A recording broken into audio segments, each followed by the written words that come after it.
Hi అండి, అందరికీ నమస్కారం. Welcome to my channel. ఇవాళ ఈ వీడియోలో సగ్గుబియ్యం జావా, సాబుదానా అంటారు కదండి, దాంతో జావా ఎలా చేసుకోవాలి, దాని బెనిఫిట్స్ ఏంటి అనేసి ఇవాళ ఈ వీడియోలో క్లియర్గా చూసేద్దాం.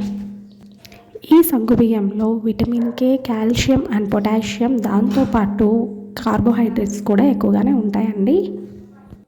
ఈ సబ్జాని డైలీ 1 గ్లాస్ తీసుకోవడం వల్ల మనకి డైజెషన్ ప్రాబ్లమ్స్ ఏమీ ఉండకుండా ఉంటాయి. అలాగే గ్యాస్ట్రిక్ ప్రాబ్లమ్స్ ఏమన్నా ఉన్నా కూడా తగ్గిపోతాయి.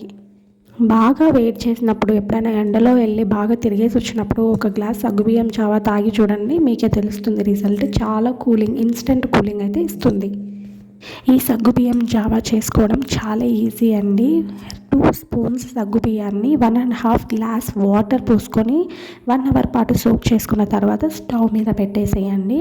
బాగా మరగపెట్టండి. నియర్లీ ఒక హాఫ్ అన్ అవర్ వరకు కుక్ అవ్వాలి సిమ్లో. అలా కుక్ అయితే చూస్తున్నారు కదా, ఇక్కడ ఎంత సాఫ్ట్గా అయిందో అలా సాఫ్ట్గా అయిపోవాలి. అలా సాఫ్ట్గా అయితేనే మనకి కుక్ అయినట్టు.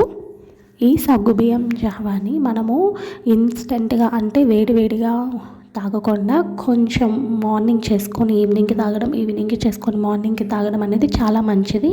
మీరు ఫ్రిడ్జ్లో కూడా స్టోర్ చేసుకోవచ్చు. ఇంకా ఫ్రిడ్జ్లో పెట్టుకొని తిన్నారంటే చల్లగా చాలా బాగుంటుంది. సమ్మర్లో మీరు టేస్ట్ కోసం కొంచెం షుగర్ని యాడ్ చేసుకోవచ్చు, లేదంటే కలకండాని యాడ్ చేసుకోవచ్చు. అది మీ ఇష్టం అండి. ఒట్టి దానికంటే కొంచెం టేస్టీగా ఉండాలనుకుంటే షుగర్ని యాడ్ చేసుకోండి. చూస్తున్నారు కదా, దీని ప్రిపరేషన్ అయితే మీకు కావాలి లైవ్గా వీడియో అనుకుంటే మీరైతే కమెంట్ సెక్షన్లో కమెంట్ చేయండి. Thanks for watching.